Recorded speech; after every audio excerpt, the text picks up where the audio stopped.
And welcome back to Coaching with the Bible. This is episode 175. You heard that correctly. 175 weeks in a row, we've gotten together and discussed a topic that connected both the Bible study and coaching, leadership, consulting, everything about life and those opportunities. It's an amazing thing, and I'm here for it, and I appreciate you being here with me as well. This is season 4, episode 15. In what has been another very hard week here in Israel. There's no way around it. Just today, the youngest of the hostages celebrated his first birthday and celebrated it in captivity. It's the saddest birthday of all time. It's terrible to think about. No hostages have been released. Certainly, there is a sense that, I guess, progress has been made by the IDF, but there is sort of the growing sense that other things are happening around us in different places with different countries and different standing armies or terrorists, however you want to term them, as it relates to us here in the land of Israel. And so it's hard, very hard. But with Coaching with the Bible for this week, episode 175, and the portion known as Bo, wanted to discuss a topic that is right there in front of us in this week's portion, which is on how to make an exit. The people of Israel are exiting Egypt in this week's portion. It's that time in the story, and it's an interesting subject to sort of look at and analyze how it is that they left and how it is that we prepare ourselves or put ourselves in positions to make appropriate exits and taking our leave and departing certain circumstances and situations. Imagine the following situation, let's say in your own life. I'm sure this has happened to you. You go to an event, there's a speaker who's about to start speaking, and you have to leave, or you want to leave before the speaker gets up. So on your way in, you situate yourself to figure out how to make your best exit when the time comes. So you find a good seat, you want to have no obstructions.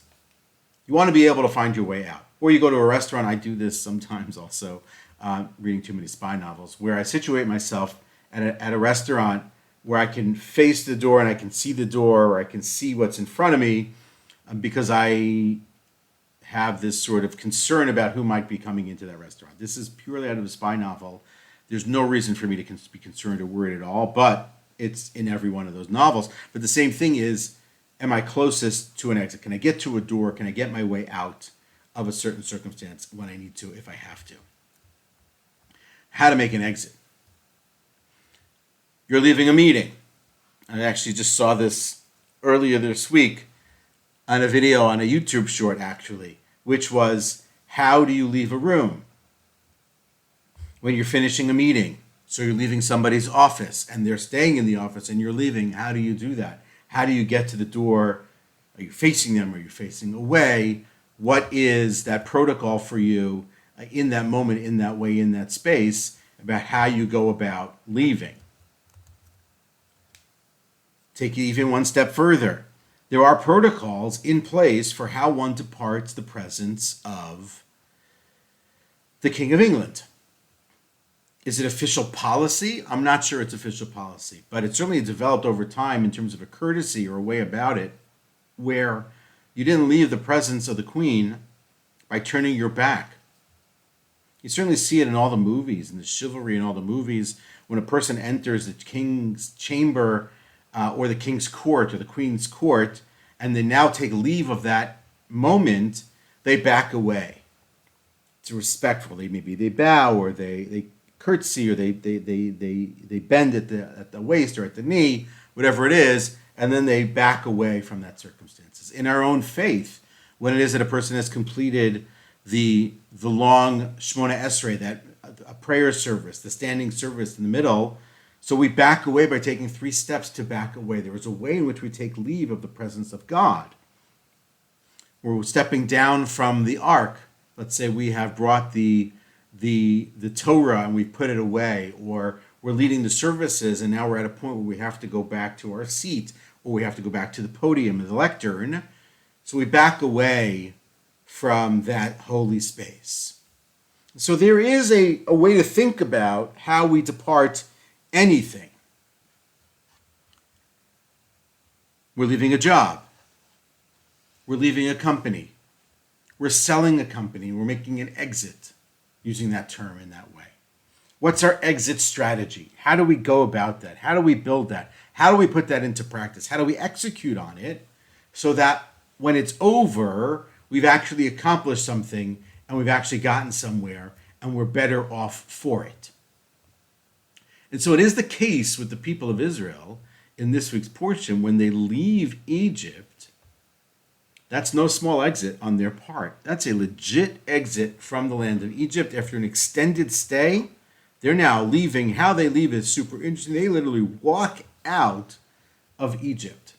It's one of the more interesting scenes in the movie The Ten Commandments, which I mentioned before. It's one of my top favorite movies of all time, not because it's necessarily biblically accurate, but because of the comedy that's in it and the ability to sort of compare and contrast it with the Bible. But there's the scene when the people of Israel leave Egypt. They're walking out. They're carrying stuff. Animals are going. They've taken some of the gold and some of the riches of Egypt with them. All that stuff.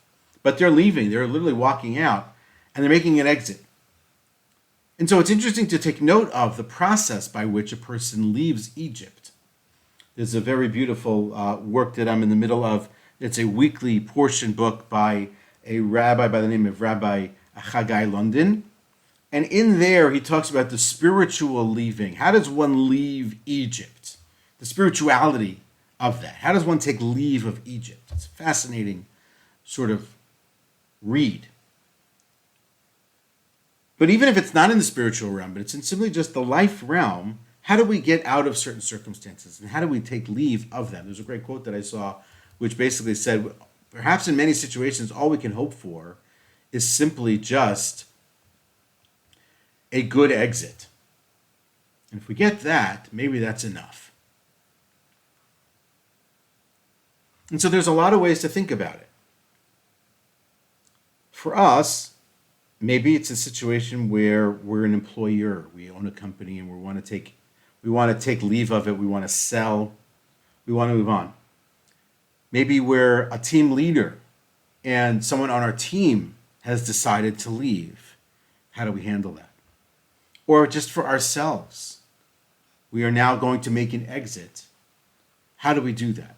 The exit could be because we've decided on our own to leave, or we've been asked to leave. Both those are possibilities. I have had my share of both. And so it becomes just like everything else, a coachable learning moment and an opportunity to employ a strategy, an exit strategy, which is in the best interest of everyone, or alternatively, and I don't recommend this, in nobody's best interest, where you're sort of burning down all the bridges and destroying all those connections and all those relationships. But there's a way to take leave of those moments. When you look at the Bible and you look at the story of the people of Israel as they leave Egypt, the first thing to note is that the process of leaving Egypt takes a very long time. It takes a year. From the moment Moses appears on the scene until they actually leave, it's a year. From the moment that he comes onto the scene, they hem and haw to a degree. They're able to believe and think about the possibility of leaving, and at other moments they can't. There's the entire process of breaking down the spirit of Pharaoh and the spirit of the Egyptian people through the course of the litany of plagues that strike. Where they strike, how they strike, and what that does to the power of the Pharaoh, the power of the Egyptians over the Israelites, the people of Israel, until it's time that they leave. But even in the moments right before their departure, there's the entire Passover ceremony. The first time the people sit down to a Seder, they take the first time the Paschal lamb. They do sprinkle and spread the blood on the doorpost. They do stay inside because that last plague, the plague of the firstborn, is spreading through Egypt. God's passing over. They leave the next day. Now, it happens to be that in the case of the people of Israel, they don't leave exactly until God says it's time to leave. And to some degree, they are chased out by the Egyptians. But ultimately, they make their exit. And their exit is not taken lightly, neither by the Egyptians nor by God, because we know from later on in the course of the book of the prophets, the people are ultimately looked at in God's eyes favorably because of their trust and their faith and their belief in God in walking into the desert, into this barren wasteland in the desert, and following God into that space, leading them to the mountain of Sinai, and then ultimately to the promised land. So how do we make an exit? The first thing is that keep in mind that it should be something that's thought of. Making a hasty decision and just running out, I admit that in certain circumstances, there is room for that. You're in a circumstance where it's dangerous for you. Physically, emotionally, psychologically, it's a dangerous environment for you. You got to get out. You make that exit with nowhere to go ahead of you. It's a circumstance where the behavior has become unethical or inappropriate, let's say, and it's impacting you, and you got to get out. So fine, you make what I would call, I won't say a hasty decision, but you make a quick decision to move on. That happens. Or suddenly you're let go, and now you have to handle leaving. That happens too. So what's the approach? How do we think about it? So the first thing to think about is, what are the signs? What are the signs that tell you that it's time to leave? And we won't spend a lot of time here today focusing on you making an exit from your business. So you're selling a business, congratulations to you. I think that's super important, and there's a lot to think about there. The only thing I would say about that is you have to keep in mind everybody involved. So the people who are your employees, they've been loyal to you for a long period of time, making sure to take care of them. Maybe you have investors and you have to take care of them. You certainly have customers. You have to be mindful of them and making sure that their transition to whoever is taking over is smooth and good and positive for them. All those things are true. Doing your homework, making sure that your financials are in order. All those things are valuable and important when it is the case that you're making an exit. And there's a lot of reasons to exit in those spaces. But when we're thinking about ourselves as an individual, whether we're the team leader or we're the person who's making that decision and leaving, we want to be really mindful of it. So first things first,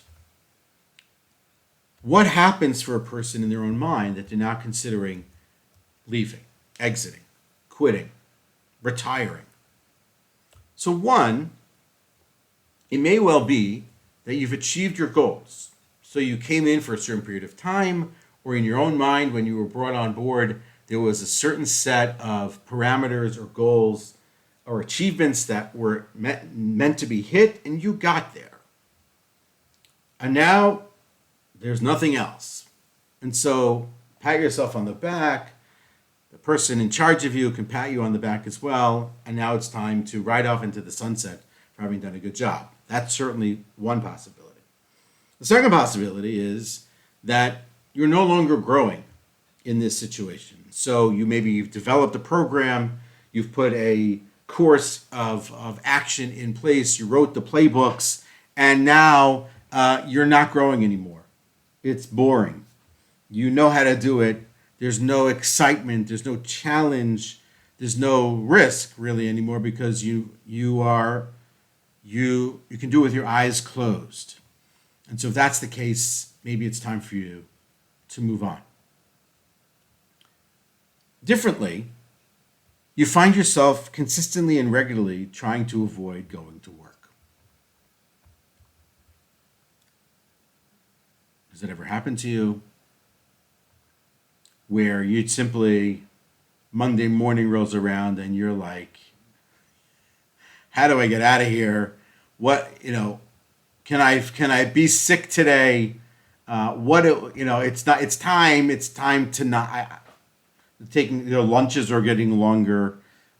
You're taking all of your vacation days. You want that to be something that you're excited about and something that you are interested in going and doing and spending your time. You know, time is this incredibly valuable thing, and so to be wasting it or to in a place where you'd rather not be, so that's not good. Relatedly, of course, is if the job is exhausting you, it's wiping you out, if it's burning you out. So because life is short and it's precious, you want it to be valuable and meaningful and significant. And if it's not those things, then maybe it's time. Maybe it's time for you to go. It's a lot of reasons. And maybe it's a reason that I didn't share. Maybe it's killing your work-life balance. It's killing your house, your life. Just your relationships are shot because of your work. And is that worth it? To be angry or upset at the people you work with, and it has nothing to do with the work matter, but it's simply just destroying your home life. Or maybe the value that you believe you present isn't being rewarded. So some of the other things you might be willing to, stave off or overlook as reasons to take leave, but feeling undervalued, underutilized, underpaid, let's say, could also be reasons why you might seek an opportunity elsewhere. In some cases, you'll read about people. It's not because they weren't valued as people in terms of their work. They just simply weren't getting paid enough. And in other cases, it's the exact opposite. Money wasn't the issue for them. It was simply the way that people felt about the work that they were doing or the impact that they were having, and that wasn't there. And it wasn't mentioned, it wasn't acknowledged. And so a person just simply feels undervalued. So all those things can be true as to reasons as to why it is a person moves on. But now that the person has decided to move on, it's important to appreciate that there is a strategy and a stroke of genius potentially in what it is that you're trying to do when you're making this exit. And to appreciate, and I think this is really a great quote here, which is that, this is a quote from someone by the name of Tom Stoppard. Tom Stoppard was a playwright, or I think he still is a playwright, famously wrote the work Rosenstein and Gildenherz. Is that the term for it? Rosenstein and Gildenherz are dead. Rosencrantz and Guildenstern. Oh God, I butchered that. Sorry about that. Right? Look on every exit as being an entrance somewhere else. So the opportunity to appreciate that if you're taking leave of this position, this opportunity, so then it's opening doors elsewhere, that's true. But there's no reason to slam the door on the opportunity that was, or the people that were there. And so you want to prepare properly. So if there are other people in your life that need to be part of this decision, bring them into the decision-making process. Do not make that decision on your own, but bring people into that conversation. You're thinking about this. You don't necessarily have to go to your superior, to your boss, to your team lead, to your colleagues, to your partners to discuss it. But certainly your personal people, family, spouse, partner, life partner, whatever it is, get into that. Maybe you do want to have a landing already prepared. So then you got to go do that. Get that ready so that it's smoother for you, and maybe you don't want to jump off a cliff and figure out how to land after you've already hit the air. But you want to put that into play first. Fine. But now you're in that space where you now have to go do it. So the first things first is you do not want this to happen through the grapevine. We do not want rumor. We do not want people simply gossiping about us or I heard so-and-so was leaving. We don't want that. We want to own it. We want to control it. We want to be the one to determine what the narrative is for that departure. So that means personally saying goodbye to the person who you answer to. Maybe that's a team lead, maybe that's the CEO, maybe that's the founder, whatever it may be. And making sure that it's clear that you are departing. That's one.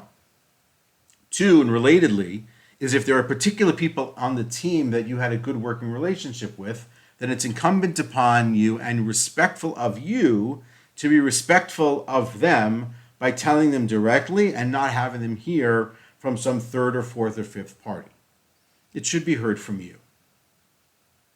Number three, this was in an article I saw in Forbes, is to remain positive with everyone. If it's the interest that you have to keep the relationship going and to build forward with that relationship and maybe have the opportunity to work together again, so then you want to be positive.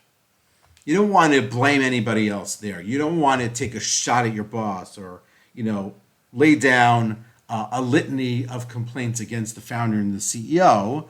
That's not going to keep the relationship going.